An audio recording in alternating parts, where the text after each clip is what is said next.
Mr. Chairman, thank you, Minority Leader, Senator Dillon. Good morning to everyone.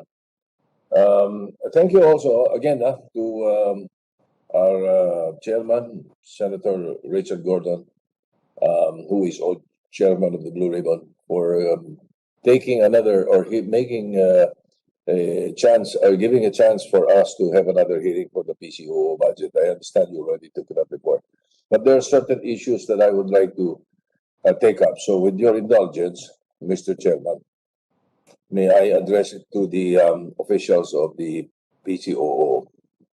You have the floor, sir. Based on the briefing materials that was prepared by the LBRMO, or the Legislative Budget Research and Monitoring Office of the Senate, the Philippine Communications Operations Office, including its attached agencies, has a proposed budget of 2,089,000,000 for 2022. May I know how much of this will be allocated for the entire workforce, regardless of the status of employment? Personal services, I understand, has 42% of the total budget, so this is excluding staff who are contractuals or under contract. So may I know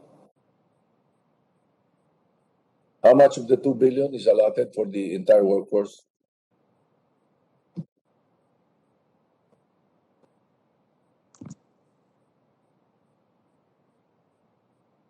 Who can answer for that?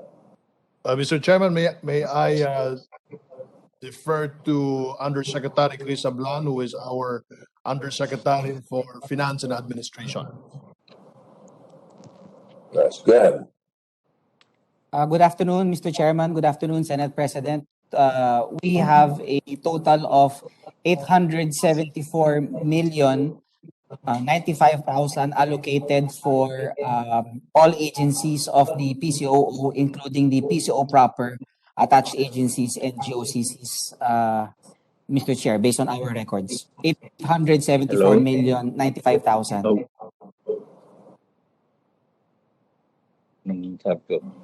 For the personnel services alone. That is correct, Mr. Chairman. All right.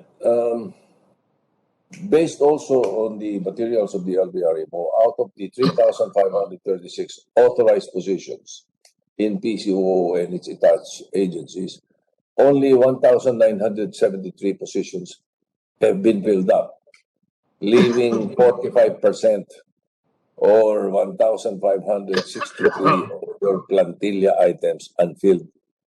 And then currently, you employ 1,536 non-permanent personnel, a number almost the same as the unfilled permanent positions. Can you explain to me why this is being done by the PCOO? Why instead of filling up the vacancies, you hire numerous personnel under the COS or Contract of Service Agreement? Mr. Chair, may I respond to the Senate President? Go ahead. Mr. Chairman, yes, we confirm po that we have a total plantilla position of 3,940. We have filled 2,158 of these, and we have unfilled of 1,782, or the Senate President is correct, 45% that are not filled. We assure the Senate that the PCO proper and the rest of its attached agencies and GOCCs are doing their best to fill in the plantilla positions. For PCO proper, Mr. Chairman, we have an unfilled plantilla of 88.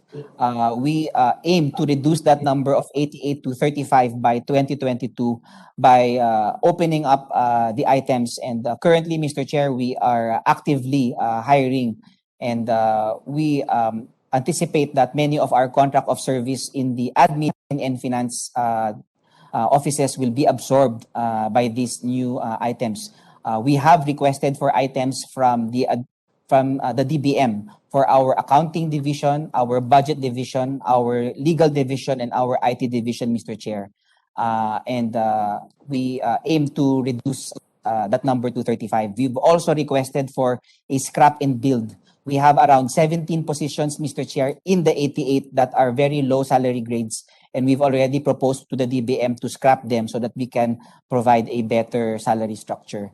Earlier,